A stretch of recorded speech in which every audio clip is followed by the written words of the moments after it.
Welcome to the Where Are All My Friends Holiday Cop Out special. That's kind of a joke, but as you can see, I am not at my regular podcast setup. I am at my best friend in Florida's furniture studio, and I'm spending time with my family. And I'd imagine a lot of other people are spending time with their families as well. And what I've learned in doing all of this podcasting is that typically around this time, episodes don't do quite as well. And with all of the ones that I have coming up that I've recorded, they're so good that I don't want them to get missed. However, I also didn't want to put nothing out this week. So I figured I've been talking about doing these best of kind of episodes, and I had this really cool idea where I wanted to take my 3 favorite clips from the last 3 episodes, put them all together, and just make a short little clip, like a best of episode. So we're going to do it this week. Let me know if you like it. I think it'll be cool. Let me know if you want me to start a YouTube channel on furniture making. I can tell you I actually don't know what that is, but it looks like it keeps things leveled. That's a plant. I can tell you how to water that.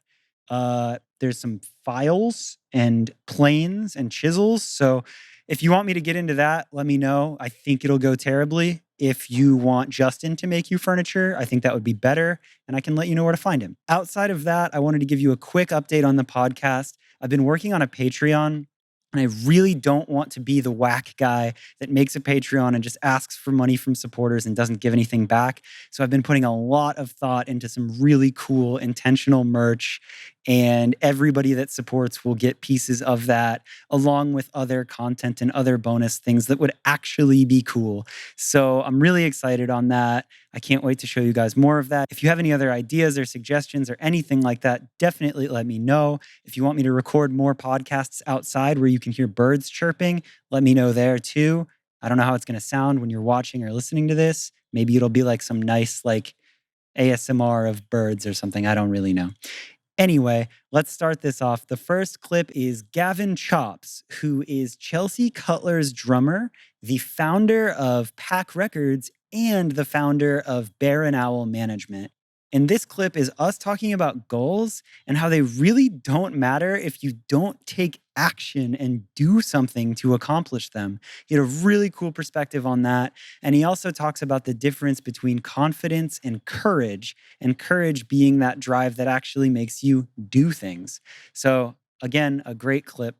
I hope you enjoy. It really comes down to the people that actually do things. There's a lot of people that talk about things. There's a lot of people that talk about doing things, that have an idea, that have goals, but goals are almost meaningless to me because winners and losers have goals. It's the processes that you have in your life, the systems that you build in your life. Falling in love with the everyday grind of it is what's going to get you there. Because what happens when you get to a goal, or what happens if you have an idea of a goal? Nothing. It's like you got to have these systems in place. You got to build out these habit structures that are going to get you to success, to your goals and beyond. Because another thing is goals are momentary.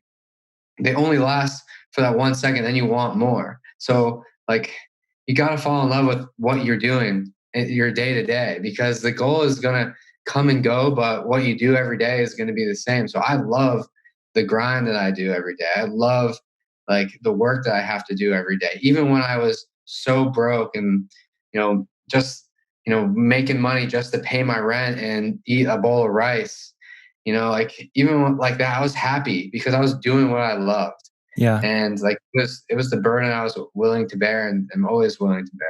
Bro, I get too fired up about that, and I know that those are cliches, but I feel it. I really, really feel it. And I don't know. I think that that's such an important part, and you're so right. You said that so well. So, yes, I agree. I'll leave it there. I agree. Well said. Talk to me about your current life though. So you did a lot of grinding, a lot of figuring out. Interested in this current life of yours, of what it's like to be Chelsea Cutler's touring drummer when coronavirus is not a thing, and what led you to having these super well-defined companies. What's this look like? Drumming for Chelsea, obviously we're not doing a lot of touring right now. We've done a couple of drive-in shows, which have been really fun, but not as they're fun. I love being on stage regardless, but playing in front of crowds of people is just one of the most unbelievable feelings ever. Yeah. And but how I balance, doing that and running businesses is it's taken a lot of time, looking at my day to day, like what I do, from the moment I wake up to the moment I go to bed and where I fit everything in. And for example, when I'm on tour, you know, life can get a bit different because tour life is you're like living on the edge of reality almost because you don't have a normal structure of life. You can do kind of whatever you want as long as you're at the shows and you don't know what day it is. There's no such thing as weekends or weekdays. You're in different cities all the time. So you're kind of like looking in on the world. It's a really interesting position to be in because your normal day-to-day life doesn't matter. So I've done a lot of different things to kind of structure and different tours. I've done different things. One time I said, all right, there's like 50 days in this tour. Today's day one, and when I end is day 50, and no more weekdays or weekends. It's just 50 days, and Yep. I try and figure out like what I have to do in those 50 days for like my company as well, and Cool. that's something that's helped me. So it's just like it gives me a opportunity to kind of live outside of the structural norms of society, which have been really interesting, but also really hard to kind of like come back to normal life after that. But Yeah. No, I feel you. And it's actually like it's something that I miss. Like the days of touring for me, like you said that so well. And the structure that you do get out of blocking things up of like this is 50 days. You have then a goal that you set within that, or then you're going to be home for 2 months, something like that, and then you're going to be back out. So then it's like, okay, while I'm home, I'm going to accomplish this. I'm going to fully build this. I'm going to fully get this done, whatever. And it almost makes you appreciate and utilize your time better because it doesn't just become, oh, I'll do it over the weekend, I'll do it next week, whatever. It's like these finite blocks. And it's a really interesting, completely out of the norm uh, structure, but it ends up working for certain people. It seems like you've really utilized that. Hello again. This next clip is from Chris Ruff, who is the director of international at Fueled by Ramen, Elektra, and Roadrunner Records. He is the man. And this clip is specifically about him taking crazy pride in the work that he does and caring about his artists. He's gotten really crafty with the marketing campaigns that he's done, and his perspective on just how much he cares about artists is amazing. So that's what this clip is. Enjoy. I treat every band differently, which I don't think everyone does. And that's not me like saying that I'm better than anyone. I just think that it's like I go back to 15, 16-year-old me and remember like what I loved about music and what I loved about like how I found stuff. And that still is true today. And it's it's doing signed versions, it's doing like special events that you remember. Like for Paramore, we did an album playback where we like linked in the band and they came on Skype and like spoke to 20 fans, and the 20 fans got to hear the album like 24 hours before it came out, and all that stuff is just like, so I just honed in really on that fan base stuff, which at the time no one was really doing, and it's definitely more of a thing now. So to really like break that down, because I think there's two things that are really cool about that. One, I love to speak to it because if anybody's listening to this trying to find their place in music, I love setting the example of like you leaned into a strength of you were a genuine fan and you went back to that, and that's what caused success, and just showing that that's valuable. Like caring and giving a shit about music and knowing those things is valuable, and people look for that.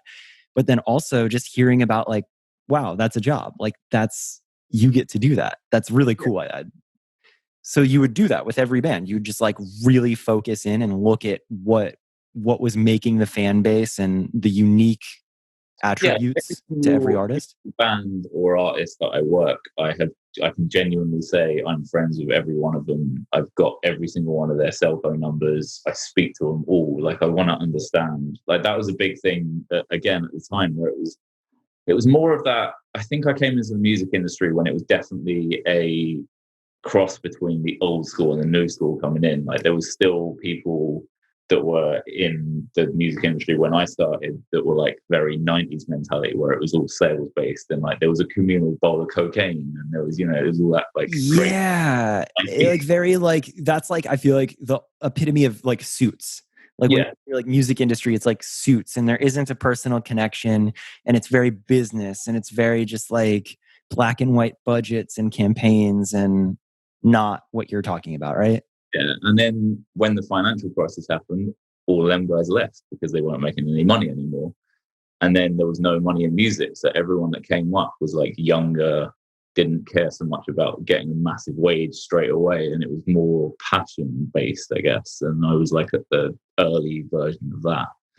So wow, that's really interesting to think about, because it's almost like during that era of so much like pirating of music, you had this weird reset where you weren't making money on digital sales or streaming yet. Like iTunes wasn't even fully like ripping. And then CDs were all going away. Physical distribution was like slowing down. So the music industry did have like this dip where it was like not money, and you couldn't afford these super expensive, lavish salaries and these people doing all these things. So that is almost that wave where the true fans came in, and it was like, I don't give a shit. I just want to work in music. And it feels like you're kind of explaining that era, and then you being empowered to do a job that you were really good at too, right? Like to have a position where during that time you could kind of break rules and learn artists and do things a little differently, and have a team that's like, yeah, fuck yeah, do that. yeah, for sure. Like the way I look at every artist is that they are essentially putting their livelihood in my hands, and I don't take that lightly. It's like if you're giving me your debut album or your 10th album, it's still your life and it's how you make money. So if I'm not working my ass off and working out the best way to break that or to do better than the last album, then I'm technically not doing my job properly, which is not right. Dude. And like, I'm not trying to make this an advertisement for Fueled by Ramen or that umbrella around it, but it's something that I can't help but notice of the people involved around that label since day one care so much about the culture. And it's so much more than just a job. It's like all of these people that was like, I was a fan of this. This means this much to me. Like it, it feels like a family on both sides. And that to me, like, I don't know, that's so impressive to me. And it's so encouraging to hear that that exists on the industry side of it, because I think it becomes really easy to not have a look into the industry, hear major labels or hear labels and be like, oh, they're all a bunch of suits. But then to hear like you have people that are like, yeah, like figure this band out, do it, do what feels right, follow your instinct, all these things. I'm like, yeah, there's still hope. Cool stuff exists. Hello again.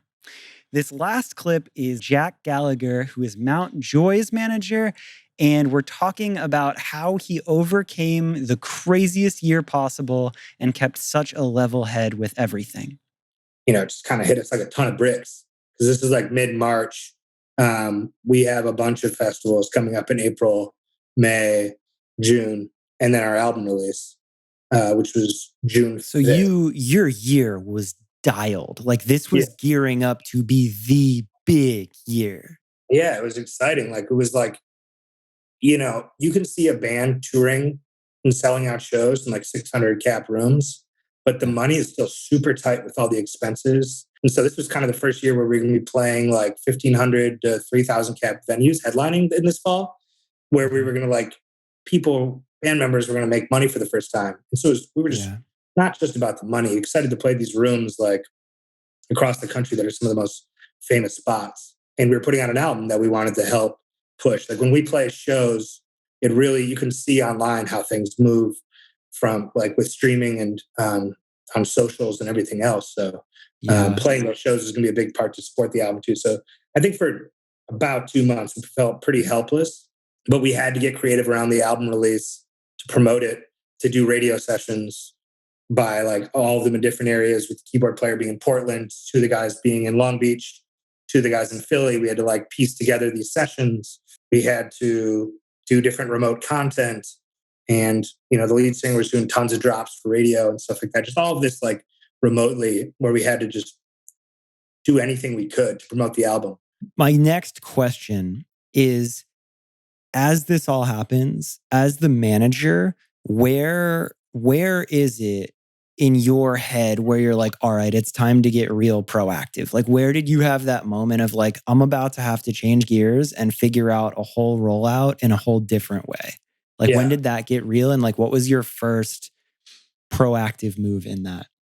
Well, right away, we realized we wouldn't be able to do like these different promo type runs we had thought of. We were going to do like a cool album release show in New York for like press and partners and stuff. All of those, that rug got pulled out from under us. So it was me like reaching out and talking to our label Dual Tone and members of our radio team and saying like, we'll do anything. Like if you need us to do anything, we'll do it. Like making ourselves available. So you were almost there first. Like you hit up your people first and you're like, hey, it's about to get weird, whatever ideas you have, we'll do it. And they're proactive too. But like, I think I saw like one person do a late night show where they pieced people together on different like Zoom screens and played a song, and it sounded good because it was mixed and timed properly to a click, et cetera, et cetera. And I was like, all right, we need to do that for like everything. And then, you know, a lot of people bundle tickets with their physical or digital albums to sell them to like, kind of have a big first week. And we didn't really want to do that because we didn't want to make our ticket price crazy. We were more worried about having fans there than we were about this big first week number.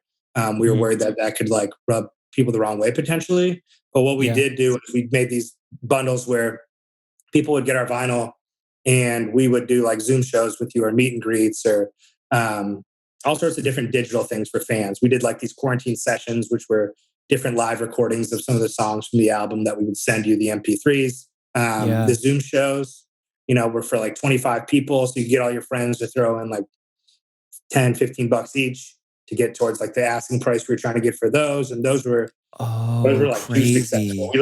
At a certain point, we're like, we can't do these anymore. Cause like, oh my God. Whoa. So instead of like doing like Instagram Live or like something like that, you would cap a Zoom. And then it would be a real unique show where it wasn't just a pre-recorded thing. Like every Zoom show was its own. Yeah, we would do like 5 songs. We would do like 2 songs while he tunes the guitars. He'd answer some questions from the people in the chat that were like, you know, could be anything. They were just like kind of intimate. Yeah. I mean, I think we'll look back and it'll be like the best deal ever for fans that wanted to that's like the ultimate VIP experience. Yeah. Also, we did do an Instagram live stream. We saw a lot of people doing Instagram live fundraisers, and we're like, we thought it would be cool to kind of do a variety of show of sorts with our friends that we thought people might find interesting. So we pulled friends from like the music world and sports world and just like personalities in general. So like we had their friend Nolan Patrick, who plays for the Flyers, came on the Instagram live. Connor Barwin, who used to play for the Eagles. They're from Philly. So we had Kevin O'Connor, who writes for The Ringer. And then we had a bunch of bands kind of in their space, like West from the Lumineers, Camp, Houndmouth, one of the guys from Rainbow Kitten Surprise, and Adam Melcher, who I also manage, and a few other folks come on the live stream. And we just raised money via Venmo the whole time. Just telling people to like throw us the money. And it was for Phil Abundance, which is the Philly Food Bank. But they raised $30,000 over the course of a few hours. And it was like, the engagement was crazy because it was kind of like these people were coming in and out as guests on the show. And we had kind of promoted when they'd be on, so their fans would maybe stick around. And it was just a really fun night. I think we're going to do it again sometime soon for a different cause. Yeah, that was another thing that we kind of thought of, and it became a bigger thing than the idea we initially had. Well, you know what I like there? COVID things. Yeah. I really just like it feels like there is a general vibe to everything you guys have done this year where it's like, it's not how can we make money first? It's how do we get through this together? How do we still bring something to our fans? How do we still help our community? How do we make the best out of the worst?